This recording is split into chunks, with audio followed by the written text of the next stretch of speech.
राज ठाकरे आणि उद्धव ठाकरेंच्या कालच्या भेटीनंतर आज मनसेची बैठक. शिवसेनेशी युतीबाबत राज ठाकरे पदाधिकाऱ्यांशी चर्चा करण्याची शक्यता. महापालिकेची रणनीती ही ठरणार.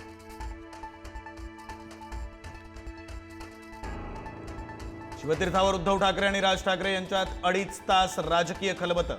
ठाकरे बंधूंच्या युतीची घोषणा दसरा मेळाव्यात होण्याची शक्यता.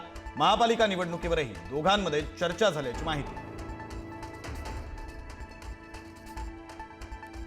ठाकरे वगळून काँग्रेस इतरांना सोबत घेऊन लढणार. बंधूंच्या युतीच्या चर्चांमुळे महाविकास आघाडीत पेच. ठाकरेंना वगळून काँग्रेसला मुंबईत कमी जागा मिळण्याचा अंदाज. जरांगेंना दिलेल्या जीआरवर अंमलबजावणी करण्यास सुरुवात. हैदराबाद गॅझेटनुसार कुणबी प्रमाणपत्र देण्यासाठी समितींना आजपासून प्रशिक्षण देणार. त्रिसदस्यीय समिती महत्त्वाचा रोल बजावणार. बोगस कुणबी प्रमाणपत्रांना तातडीनं आळा घालणार. ओबीसी मंत्रिमंडळ उपसमितीच्या बैठकीत महत्त्वाचा निर्णय. भुजबळांची नाराजी मात्र कायम.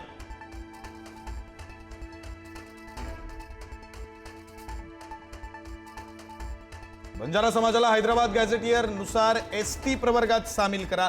एसटी आरक्षणाच्या मागणीसाठी बंजारा समाज आक्रमक. मागण्या मान्य न झाल्यास आत्मदहन आंदोलनाचा इशारा. बारामतीत ओबीसी एल्गार मोर्चा काढल्याप्रकरणी ओबीसी नेते लक्ष्मण हाके यांच्यासह 14 जणांवर गुन्हे दाखल. मोर्चाला परवानगी नाकारली असताना मोर्चा काढल्याप्रकरणी बारामती शहर पोलिसांची कारवाई.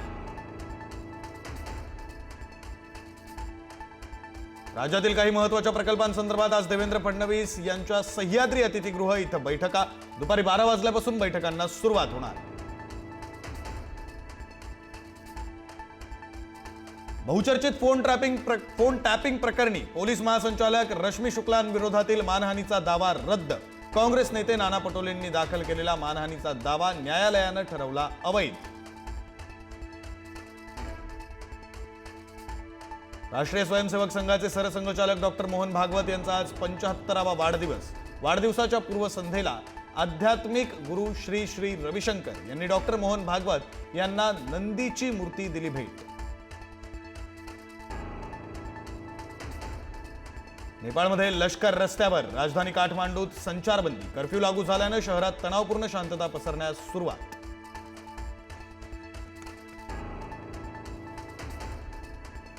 नेपाळच्या पंतप्रधानपदासाठी सुशीला कार्की यांच्या नावाला जेन झीची पसंती. कार्की या नेपाळ सर्वोच्च न्यायालयाच्या पहिल्या महिला न्यायाधीश. काशी हिंदू विद्यापीठाच्या माजी विद्यार्थिनी असल्यानं भारत नेपाळ संबंधांना नवी दिशा मिळण्याची शक्यता. नेपाळमध्ये महाराष्ट्रातील 150हून अधिक पर्यटक अडकले. मराठी पर्यटकांसोबत उपमुख्यमंत्री शिंदेंनी फोनवरून साधला संवाद. पर्यटकांच्या परतीसाठी प्रयत्नशील असल्याचा दिला दिलासा. नेपाळनंतर फ्रान्समध्येही जोरदार निदर्शनं. माजी पंतप्रधान फ्रान्सवा बायरो यांच्या निर्णयाविरोधात आंदोलनं. परिस्थिती नियंत्रणात आणण्यासाठी 80,000 पोलीस तैनात. एकट्या पॅरिसमध्येच 200हून अधिक लोकांना अटक. भारताचे नवे उपराष्ट्रपती सीपी राधाकृष्णन उद्या उपराष्ट्रपती पदाची शपथ घेणार. शपथविधीसाठी मुख्यमंत्री आणि दोन्ही उपमुख्यमंत्री दिल्लीत जाण्याची शक्यता.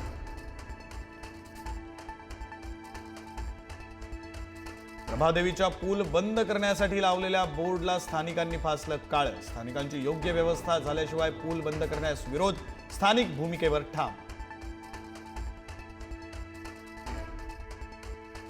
पीयूसी नसल्यास पेट्रोल मिळणार नाही. परिवहन मंत्री प्रताप सरनाईक यांचे आदेश. प्रदूषण टाळण्यासाठी लादले नवे निर्बंध. विमानाप्रमाणेच आता रेल्वेतही प्रवाशांच्या सामानाला 35 किलोंची मर्यादा. रेल्वे स्टेशनवर होणार सामानाची तपासणी. जास्त सामान असल्यास 6 पट दंड. आशिया कपमध्ये भारताची विजयी सलामी. युएईवर 9 गडी राखून विजय. अवघ्या 4.3 षटकात सामना जिंकत दमदार सुरुवात. पितृपक्षातही सोनं महागलं. 10 ग्रामसाठी घडणावळ आणि जीएसटीसह 1,26,802 रुपये मोजावे लागणार.